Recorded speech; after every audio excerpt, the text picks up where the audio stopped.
Hello दोस्तों, कैसे हो आप लोग। उम्मीद करता हूँ अच्छे होंगे। इस वीडियो में हम बात करेंगे दुबई में लैब टेक्नीशियन की जॉब के बारे में। अगर आप दुबई में एज अ लैब टेक्नीशियन या लैब टेक्नोलॉजिस्ट वर्क करना चाहते हैं, कौन सा एग्ज़ाम देना होता है, उसका क्या रोड मैप होता है और उसके लिए क्या एलिजिबिलिटी चाहिए होती है, और आफ्टर एग्ज़ाम उसके बाद स्टार्टिंग सैलरी कितना मिलता है as a fresher lab technician को। तो इस टॉपिक के ऊपर इस वीडियो में बात करेंगे, तो वीडियो को पूरा एंड तक देखना। गाइस, सबसे पहले मैं आपको बता दूं, दुबई के अंदर किसी हेल्थ के किसी भी सेक्टर में अगर आपको काम करना है तो उसके लिए एक एग्ज़ाम देना होता है जिसे बोलते हैं DHA exam, Dubai health authority exam. बिना इस एग्ज़ाम के आप किसी भी हेल्थ के किसी भी सेक्टर में काम नहीं कर सकते, चाहे वो फार्मासिस्ट हो, नर्स हो, डॉक्टर हो या लैब टेक्नीशियन हो। तो दुबई के अंदर वर्क करने के लिए सबसे पहले एक एग्ज़ाम देना होता है जिसको बोलते हैं DHA exam, Dubai health authority exam. हम बात कर रहे हैं इस वीडियो के अंदर लैब टेक्नीशियन के बारे में। तो अगर आपको as a lab technician Dubai के अंदर वर्क करना है तो आपको भी DHA एग्ज़ाम देना होता है। अब बात करें हम इसकी एलिजिबिलिटी की कि एग्ज़ाम देने के लिए आपको क्या एलिजिबिलिटी होनी चाहिए लैब टेक्नीशियन के लिए। तो आपका डिप्लोमा या bachelors in medical laboratory technology में कंप्लीट होना चाहिए। DMLT या BMLT भी जिसको बोलते हैं, वो आपका कंप्लीट होना चाहिए किसी भी रजिस्टर्ड यूनिवर्सिटी से। और उसके बाद आपका 2 साल का वर्क एक्सपीरियंस होना चाहिए किसी भी हॉस्पिटल लैब से या पैथोलॉजी लैब से या क्लिनिकल लैब से जो कि रजिस्टर्ड हो। तो आपका 2 साल का एक्सपीरियंस होना चाहिए। उसके बाद आप इस एग्ज़ाम को लिख सकते हैं, एग्ज़ाम दे सकते हैं। ये इसकी एलिजिबिलिटी है। नॉर्मल DMLT या BMLT कंप्लीट होना चाहिए, डिप्लोमा या बैचलर्स, और उसके बाद 2 साल का एक्सपीरियंस होना चाहिए। जो DMLT वाले DMLT वाले स्टूडेंट रहते हैं वो as a lab technician work करते हैं दुबई के अंदर, और जो BMLT जो बैचलर्स वाले रहते हैं वो as a lab technologist work करते हैं। टेक्नीशियन में और टेक्नोलॉजिस्ट में यही एक बेसिक सा जो डिप्लोमा वाले होते हैं वो लैब टेक्नीशियन बनते हैं, और जो बैचलर्स वाले होते हैं वो लैब टेक्नोलॉजिस्ट बनते हैं। अब बात करें हम इसके एग्ज़ाम प्रोसेस की, किस तरह से इसका पूरा प्रोसेस होता है, तो 3 स्टेप में होता है। सबसे पहले जो होता है वो होता है data flow process. Data flow एक इंटरनेशनल ग्रुप है जो आपके डॉक्यूमेंट्स वेरीफाई करता है कि आपके ओरिजिनल जेन्युइन डॉक्यूमेंट हैं या नहीं, जिसमें आप डॉक्यूमेंट लगाएंगे एग्ज़ाम देने से पहले, जैसे कि आपकी जो भी मार्कशीट वगैरह हैं वो सब, आपके कॉलेज के सर्टिफिकेट्स, और बाद में आपका जब एक्सपीरियंस हो जाएगा तो 2 साल का जो एक्सपीरियंस सर्टिफिकेट बनवाएंगे वो भी चेक करता है डाटा फ्लो ग्रुप। और एक सर्टिफिकेट बनवाना होता है जिसे बोलते हैं गुड स्टैंडिंग सर्टिफिकेट। ये सभी को बनवाना ज़रूरी होता है। ये 6 मंथ के लिए वैलिड होता है, तो जब आप ये प्रोसेस कर रहे हो तभी आपको ये बनवाना चाहिए। ओनली 6 मंथ के लिए वैलिड होता है, उसके बाद एक्सपायर हो जाता है। तो एक ये सर्टिफिकेट, ये सारे सर्टिफिकेट चेक करता है डाटा फ्लो ग्रुप। ये नंबर फर्स्ट स्टेप में करता है, डाटा फ्लो प्रोसेस हो जाता है। जब आपकी रिपोर्ट पॉजिटिव आती है, मीन्स आपके सारे डॉक्यूमेंट जेन्युइन होते हैं, तब आपको सेकंड प्रोसेस पे जाना होता है जिसको बोलते हैं एग्ज़ाम बुकिंग, प्रोमेट्रिक एग्ज़ाम। आपका डाटा फ्लो प्रोसेस हो जाता है तो उसके बाद सेकंड स्टेप आता है एग्ज़ाम। तो उसके लिए आपको एग्ज़ाम बुक करना होता है, जो कि DHA की साइट से जाके आप एग्ज़ाम बुक कर सकते हैं खुद से अगर कर रहे हैं, नहीं तो आप किसी के थ्रू करा रहे हैं तो उनको सारा प्रोसेस मालूम रहता है। एग्ज़ाम बुक होता है। एग्ज़ाम बुक होने के बाद ये एक प्रोमेट्रिक कंप्यूटर बेस्ड एग्ज़ाम होता है जिसके अंदर 150 क्वेश्चन आते हैं, 150 क्वेश्चंस आते हैं, और इसमें जो पासिंग मार्क्स रहते हैं वो 60% रहते हैं, और इसमें टाइम जो मिलता है ऑलमोस्ट 3 घंटे का टाइम मिलता है। प्लस पॉइंट इसमें ये रहता है कि माइनस मार्किंग नहीं होती है, आप सारे क्वेश्चन अटैम्प्ट कर सकते हैं, इसके अंदर कोई भी माइनस मार्किंग नहीं होती है। यही एक प्लस पॉइंट होता है। तो इसमें 60% क्वेश्चन, आपको 60% पासिंग मार्क्स रहते हैं, तो आपको 60% से अगर आपके 60% से ऊपर आते हैं, 61, 62, 63, तो आप इजीली पास हो जाते हैं। तो इसमें माइनस मार्किंग नहीं होती है, तो आप इस एग्ज़ाम को आराम से पास भी कर सकते हैं अगर आप रेगुलरली पढ़ाई करें तो। ठीक है, ये दूसरा प्रोसेस होता है जिसमें आपका एग्ज़ाम होता है, मतलब आप पहले एग्ज़ाम बुक करते हैं। एग्ज़ाम आप किसी भी डेट में बुक कर सकते हैं, जो भी डेट उसमें गिवन रहती हैं, या जो आपके नियर बाई सेंटर रहता है वहाँ पे आपको देखना रहता है कि कौन सी डेट्स अवेलेबल हैं, वहाँ जाके आप एग्ज़ाम दे सकते हैं।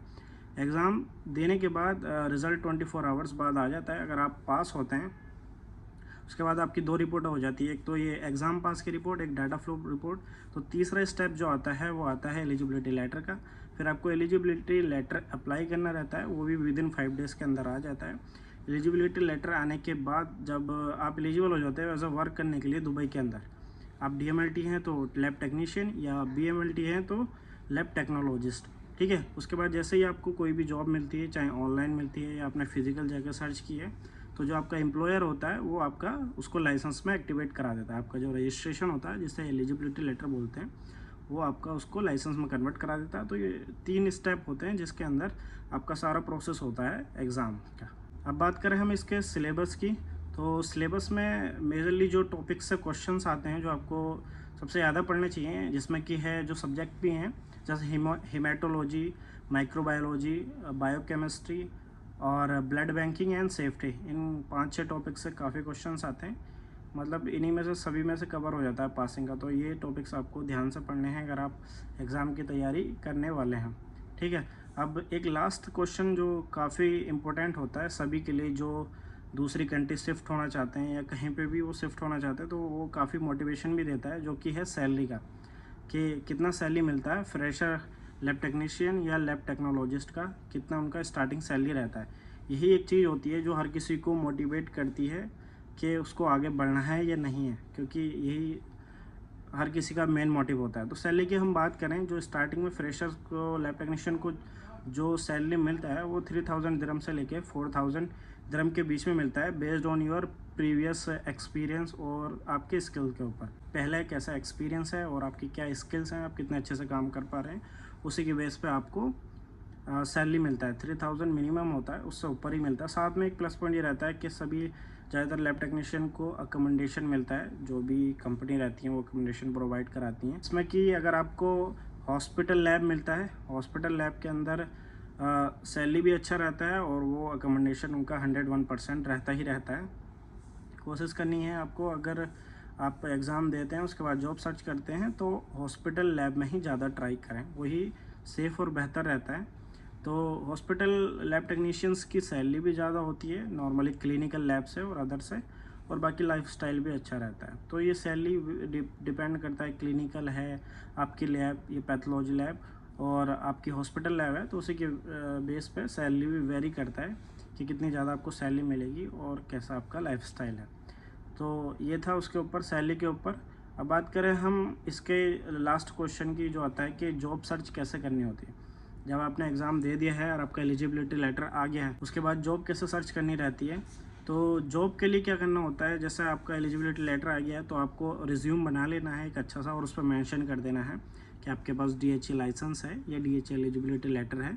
आप वहाँ पे चाहें उसका नंबर भी शो कर सकते हैं, नंबर मिलता है उसका एक रजिस्ट्रेशन, अदरवाइज़ आप ओनली लिख सकते हैं। और एक प्रोफेशनल रिज्यूम बनाना चाहिए आपको एज अ दुबई पैटर्न। उसके बाद जैसे ऑनलाइन साइट है सारी, जैसे लिंक्डइन है या नौकरी गल्फ है, इनके ऐप्स हैं, वहाँ से जाके आपको जॉब अप्लाई करना शुरू कर देना है।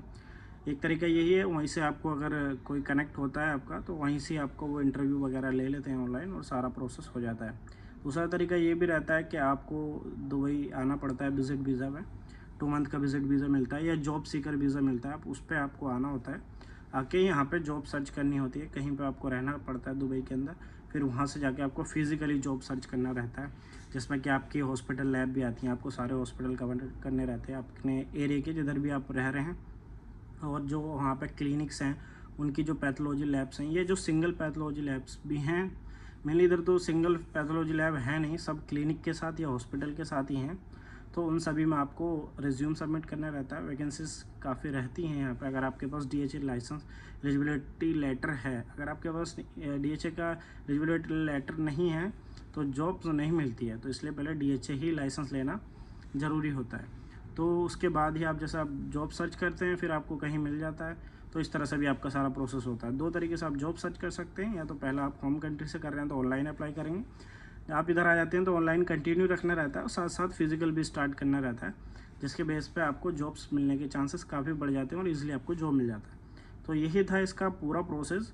अगर आप दुबई के अंदर लैब टेक्नीशियन या लैब टेक्नोलॉजिस्ट वर्क करना चाहते हैं और आपने DMLT या BMLT कंप्लीट कर रखा है और आपका 2 साल का एक्सपीरियंस भी हो गया है, तो आप ये एग्ज़ाम दे सकते हैं और इस तरह से आप दुबई के अंदर शिफ्ट हो सकते हैं और अपनी लाइफ को बेहतर बना सकते हैं और ज़्यादा अर्न कर सकते हैं। तो इस वीडियो में इतना ही। अगर वीडियो पसंद आई हो तो वीडियो को लाइक करें और अपने लैब वाले दोस्तों के साथ शेयर करें और चैनल को सब्सक्राइब करें। Thank you for watching.